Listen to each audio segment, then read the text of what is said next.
amazing preservation of a species that was nearly extinct.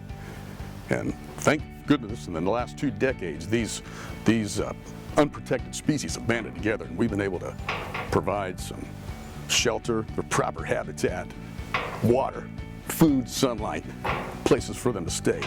But that species is called the wildlife manager. And I've got pictures of them. You ain't right. You ready? Yeah. Here goes.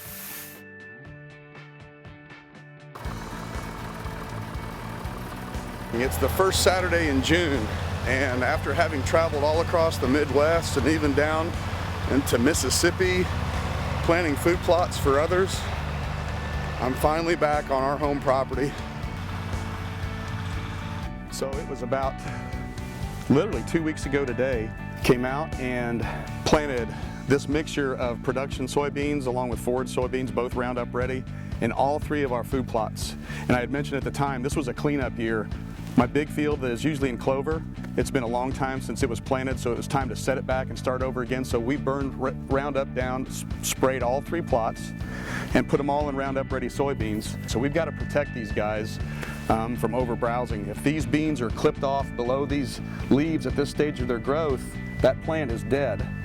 So we're here to protect our babies and let them get big enough to really help grow our deer. This was a big investment in time and seed costs, so we're going to do our best to keep them out of it for a little bit longer and then let them in.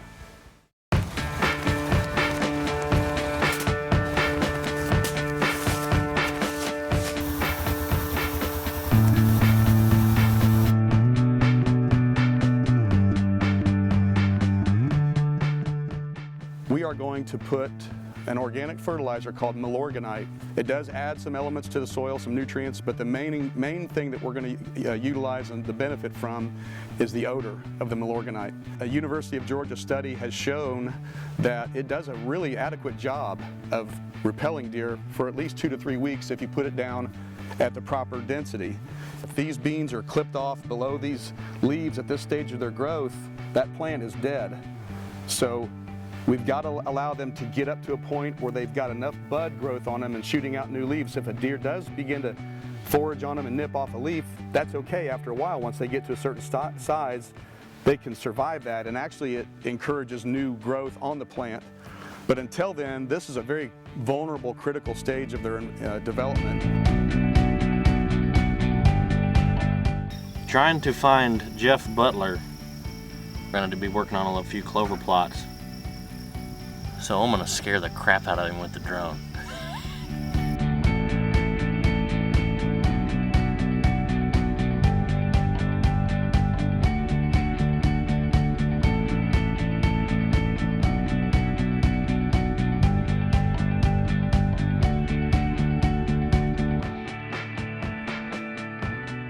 The biggest key with clover is keeping competition down and keep it growing in a nice, solid stand.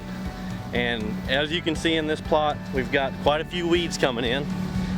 It is right around the 1st of July. We've had a lot of wet weather, a lot of rain still in the forecast, so we have a great growing season for any kind of clover, mainly Durana. That's what we plant.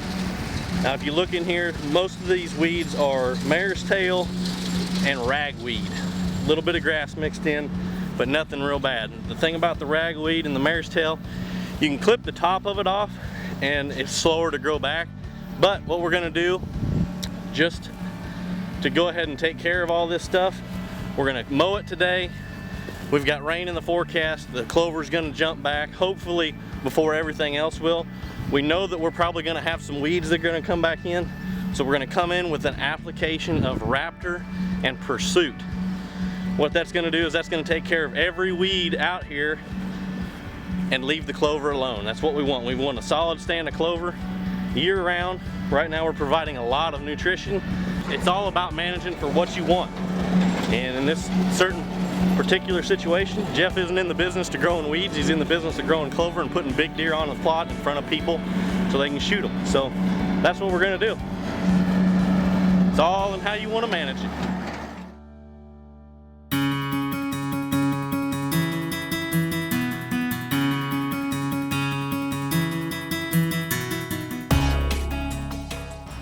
here today, we're applying nitrogen to our corn food plots.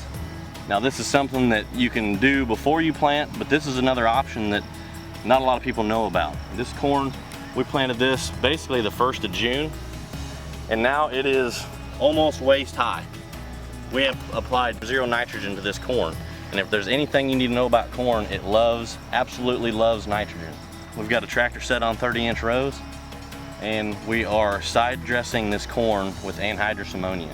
Okay, whenever I started thinking about, applying nitrogen to this corn, because you can see it right now, we've had a really good growing season so far, but it's starting to get that little tinge of yellow to it. It would probably go ahead and make an ear, but it's not going to be very big. Man with most food wins. We want a lot of corn out here for the deer come late December. So we're coming in with about 100 units of nitrogen. Whenever I started to research what we needed to do, we've got a tractor. We could have went and rented a toolbar and applied this nitrogen ourselves, but I just went up to the local fertilizer service and they said they would apply it. And they're applying this with their tractor, their equipment, for $11 an acre. So we've got approximately $50 an acre in our fertilizer to go ahead and make this corn, possibly 200 bushel corn for the deer. Right now I'm sitting here imagining snow on the ground, 10 degrees, and a big deer coming out right down there in that corner.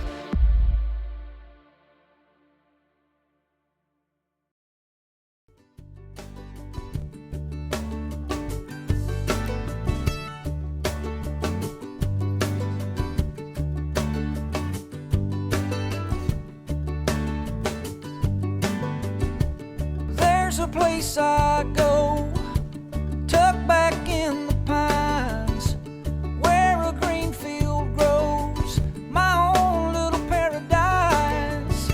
I'm thankful for this land and the life that it provides. See, the measure of a man is what he leaves behind. Oh, oh, take what you need and pass it on down.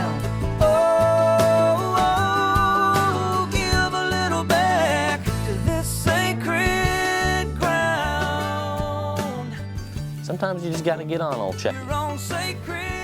Let him loosen up a little bit. I am what I am. If you sit me down, I'm gonna talk like this. In